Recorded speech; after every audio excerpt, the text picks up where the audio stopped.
The spectre of war has returned to Europe. Russia's invasion of Ukraine has shattered the long-held belief in lasting peace.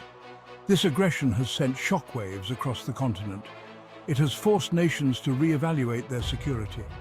A growing number of European countries are now considering a drastic measure, the return of conscription. For many, the idea of mandatory military service seemed like a relic of the past. Now it's back on the table. This shift signifies a profound change in Europe's security landscape. The threat posed by Russia is real and immediate. Countries like Lithuania, which share a border with Russia, feel this threat most acutely, but the ripples of anxiety extend far beyond these immediate neighbours. There is a growing recognition that Europe must be prepared for the possibility of a wider conflict.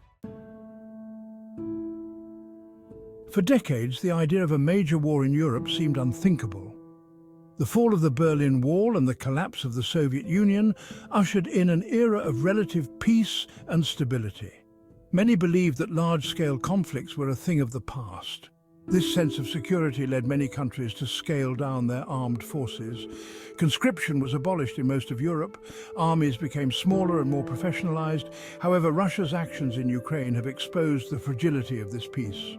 It has become clear that military might still matters. Russia's willingness to use force to achieve its goals has been a wake-up call for Europe.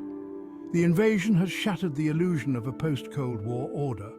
It has forced a reassessment of the continent's security architecture. Military strategists are now grappling with the implications of this new reality.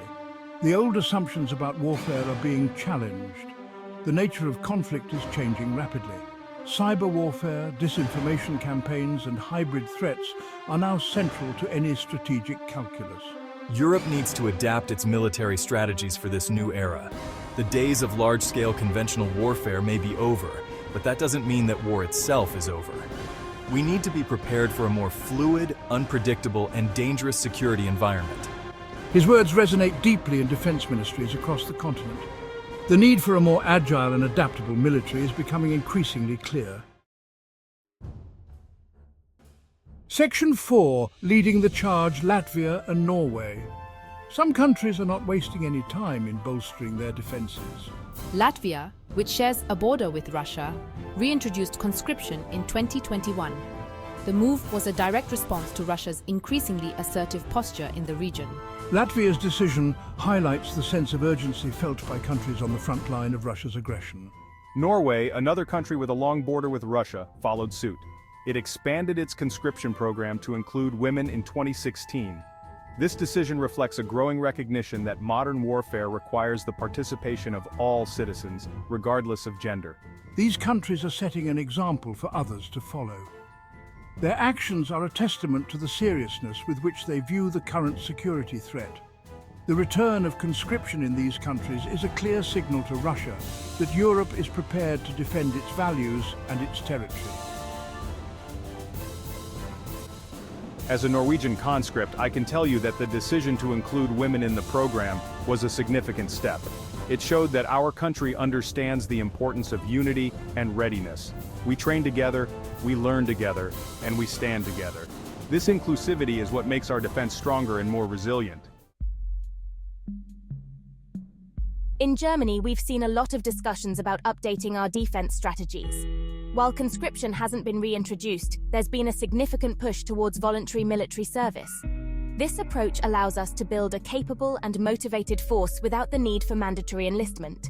The United Kingdom, on the other hand, has a rich history of conscription, especially during times of great conflict. However, the current debate is more nuanced. There's a strong consideration for the ethical implications and the practicality of reintroducing conscription in a modern context. It's about finding the right balance between readiness and individual freedoms. As Europe faces an increasingly uncertain future, the steps taken by countries like Latvia, Norway, Germany and the UK highlight a collective understanding, the need for preparedness. Whether through conscription, voluntary service or strategic debates, these nations are united in their resolve to protect their sovereignty and ensure the security of their citizens. The path forward may be challenging, but the commitment to defense and unity remains unwavering.